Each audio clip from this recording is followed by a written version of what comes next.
하나님이 기뻐 받으신 줄로 믿습니다. 이 자리는 여러분에게 하나님의 복과 은혜가 넘치도록 강물처럼 흐르기를 소원합니다. 기원전 10세기의 아람 나라에 나아만이라는 군대 장관이 있었지요. 이 아람 나라는 이스라엘 북동쪽의 작은 나라였어요. 그래서 다윗 왕 때는 조공을 바치던 그런 민족이었는데 이 나라가 점점 강성해져서 이제는 큰 위협이 되었습니다. 그리고 이 나라는 림몬 신을 섬겼는데, 림몬 신이라는 것은 가나안의 발과 아세라와 같은 큰 풍요의 신으로 이해할 수가 있습니다. 나아만은 왕의 특별한 신임을 받았지요. 왜냐하면 그 당시에 강대국인 아수르와 싸워서 아람을 구원하는데 혁혁한 공을 세운 왕이었습니다. 성경은 그 주인 앞에 크고 존귀한 자니 저는 큰 용사라고 기록하고 있습니다. 나아만은 우리 민족으로 보면 김유신 장군이나 이순신 장군에 비견할 정도로 국가의 큰 영웅이고 나라의 기쁨과 긍지가 아닐 수가 없습니다. 그런데 이 나아만 장군은 모든 것을 가지고 모든 것을 누리고 많은 영광을 누렸는데도 참 남모를 그런 사연이 있었어요. 왜냐하면 이 나아만 장군은 나병 환자, 옛날에 문둥병, 그래서 참 큰 고통을 받았습니다. 참 겉으로 보면은 멋진 투구와 갑옷을 입었지요. 그런데 그 늠름한 기상 밑에는 한없이 서글었고 서글프고 초라한 자신이 그 뒤에 숨어 있었습니다. 하루의 일과를 끝나고 자기 방에 가서 갑옷을 풀고 옷을 벌고 옷을 벗고 거울 앞에 선 문드러진 피부 얼굴을 볼 때 얼마나 자괴감이 들겠어요. 가만히 있어도 거울을 보면은 탄식이 흘러나옵니다. 왜냐하면 이 나병은 누구한테나 터놓을 수 있는 질병이 아니에요. 그리고 군사가 나병 환자라는 것을 알면 큰일 나요. 자기가 쌓아놓은 명예나 그 모든 많은 사람의 박수, 존경, 찬사, 또 위엄 이런 거는 다 그냥 물거품처럼 쓰러지는 것입니다. 그래서 성경은 그녀의 그 사람의 아이덴티티를 저는 큰 용사나 나병 환자더라. 따라합시다. 저는 큰 용사나 나병 환자더라. 포장지는 너무 멋있고 화려하고 정말로 플래시를 굉장히 많이 받는 사람인데 그 뒤에는 처참한 그런 나병 환자인 이 나아만 장군의 실상을 잘 표현한 그런 구절입니다. 근데 예상치 못한 곳에서 구원의 길이 열립니다. 이스라엘과 아람과 전쟁을 할 때 이스라엘에게서 어린 소녀를 잡아왔는데 그 소녀가 나아만의 아내의 그런 몸종 역할을 했어요. 근데 이 어린 소녀가 이렇게 말하는 거예요. 우리 주인이 사마리아에 계신 선지자 앞에 계셨으면 좋겠나이다.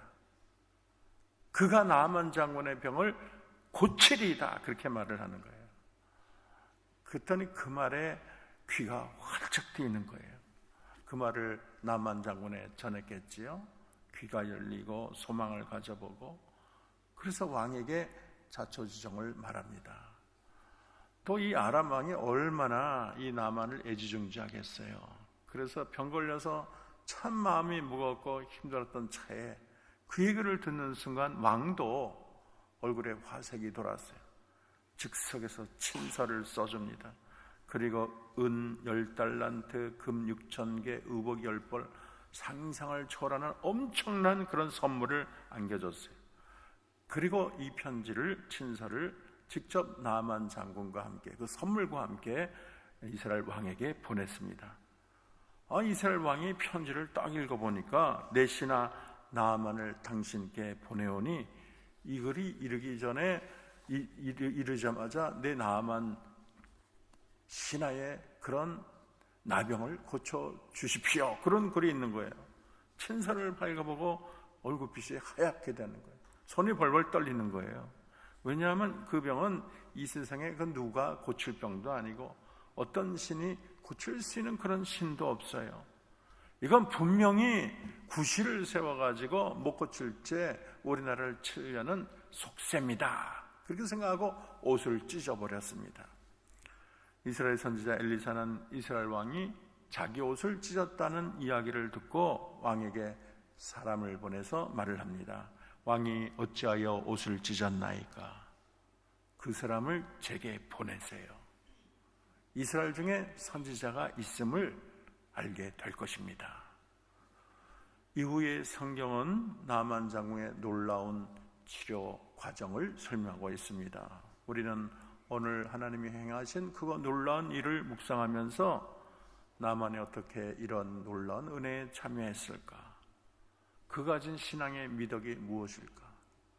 또 우리가 어떠한 감사를 올릴 것인가 은혜를 나누기를 원합니다. 우리 세 가지만 얘기하겠어요. 첫째, 따라합시다. 그는 겸손했습니다. 하나님이 줄기차게 나만에게 요구한 카드는 겸손의 카드였어요. 그런데 나만이 그 시험에 합격했습니다. 먼저 첫 번째 겸손은 어린 여종의 말을 듣는 게 너무 잘했어요. 아니 그렇게 생각할 수 있잖아요. 네가 말이야 포로로 잡혀온 주제에 내까지 이렇게 뭘 안다고 이렇게 무시해버렸으면은 아마 그 놀라운 구원이 나만에게 찾아오지 않았을 것입니다. 보잘것없는 계집아이의 말이라도 겸손히 머리를 숙이고 이야기를 경청할 때 살 길이 열렸습니다. 하나님의 축복은 겸손한 자에게 임할 줄로 믿습니다. 나만은 하나님의 종 엘리사를 찾아가지요. 근데 엘리사는 나오지 않고 그의 종 게하시가 나와요.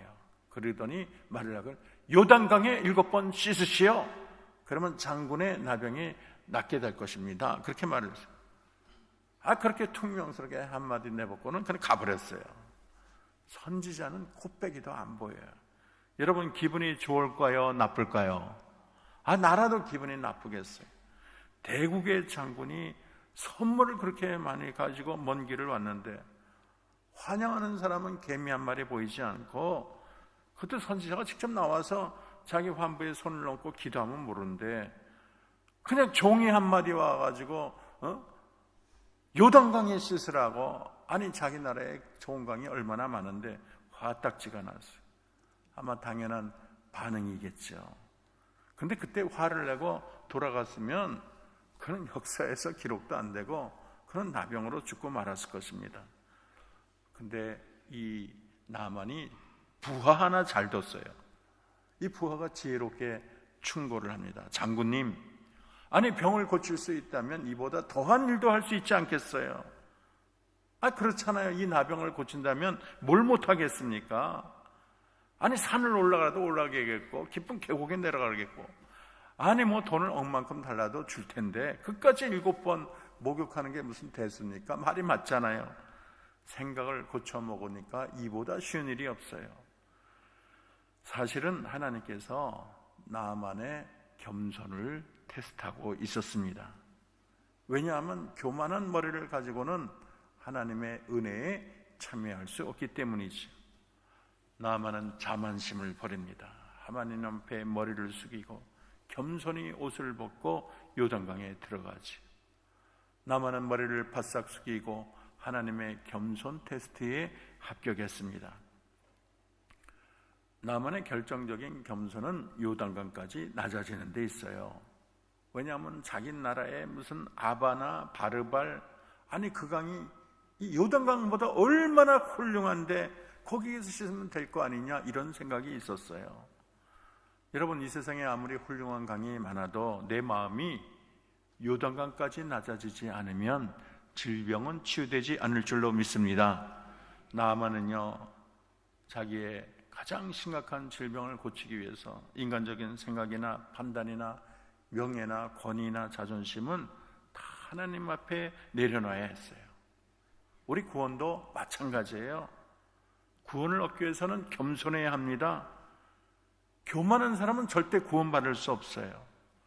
내가 이렇게 의로운데 내가 이렇게 훌륭한데 내 생각이 이런데 그러면서 머리를 들면 구원받기 어려운 거예요. 자기의라는 게 있어요. 여러분 구원받는데 제일 큰 걸림돌이 암 같은 존재가 자기의, 따라합시다. 자기의. 내가 이게 의로운데, 내가 의인인데 내가 왜 예수님께 가야 돼? 예수님이 뭐라 그랬어요? 예수님은 죄인을 의인을 부르러 온 것이 아니라 뭐를 부르러 왔다 그랬습니까? 죄인을 부르러 왔어요. 건강한 자는 예수님께 소용이 없어요. 예수님은 환자, 병 걸린 자를 고치러 왔다 그랬어요. 근데 스스로 의롭다고 나 홀로 천국 갈 수 있다고 바득바득 우기면 주님과는 상관이 없는 거예요. 우리의 심령이 갈보리 십자가까지 낮아져야 돼요. 겸손한 자만이 이 십자가를 붙들고 구원받을 줄로 믿습니다. 두 번째는 따라합시다. 순종했습니다. 은혜를 체험하려면 겸손과 더불어 순종해야 돼요. 왜냐하면 나만 질병은 자기 힘으로 치유받는 것이 아니에요.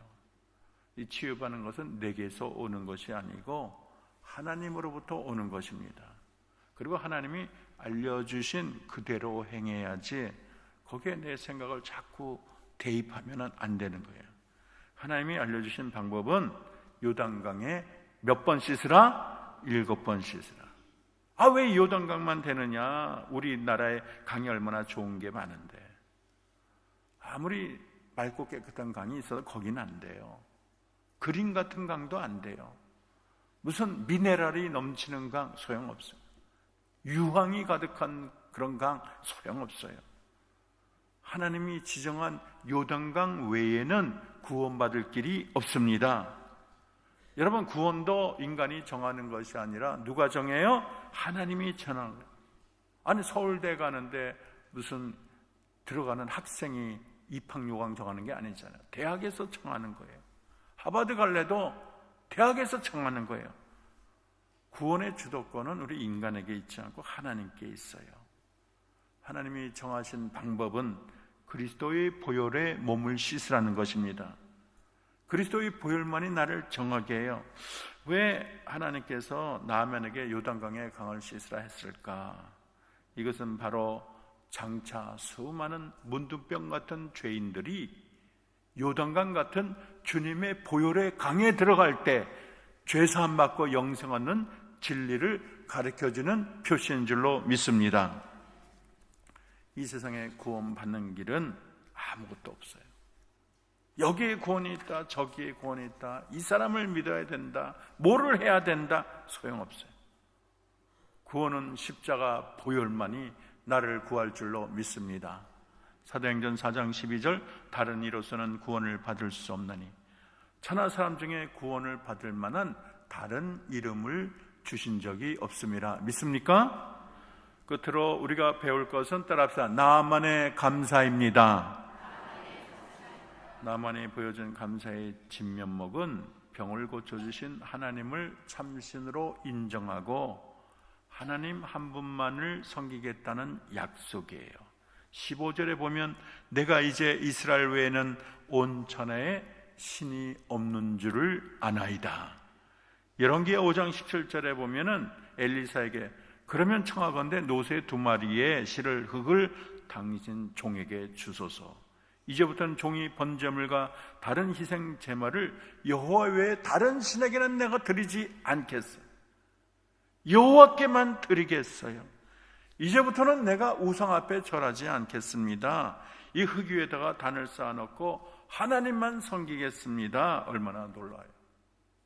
나만의 삶이 바뀌었어요.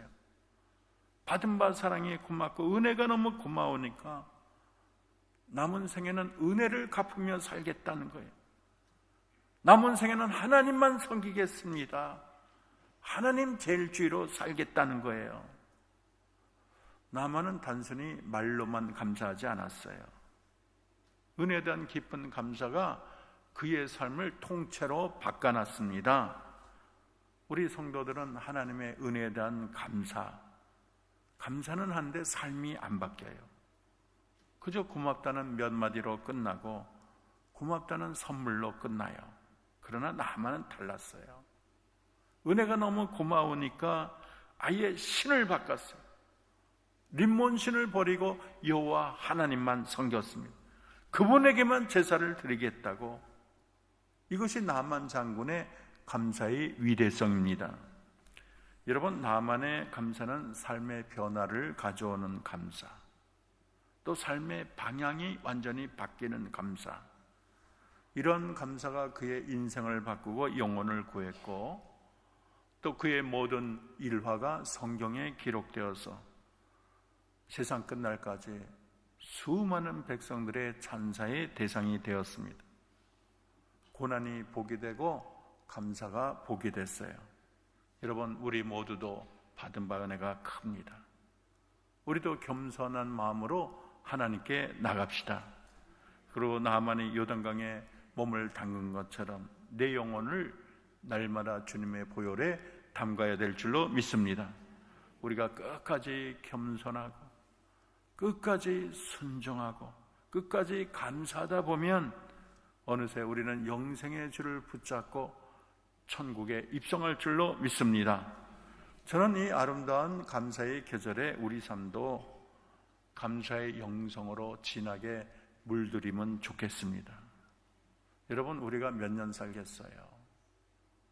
여러분, 마음은 벌써, 저도 20대 엊그제 같은데 이제 50이 넘는 게 이해가 안 가요. 이러다 한갑되면 어떡하나 이런 생각이 들어요. 인생 후딱이에요. 잠깐이에요. 이제 몇 년 살지 우리가 장담 못해요. 남은 생에는 어떻게 하나님이 내게 주신 은혜를 갚을까? 내게 주신 은혜를 무엇으로 보답할까? 하나님의 은혜를 마음에 새기고 그 은혜를 갚는 심정으로 남은 평생 하나님 한 분만을 섬기며 하나님을 최고로 여기고 하나님의 기쁨이 되는 저와 여러분이 되기를 주의 이름으로 축원합니다. 이 시간에 우리 주신 말씀 놓고 통성으로 기도하겠습니다. 첫째,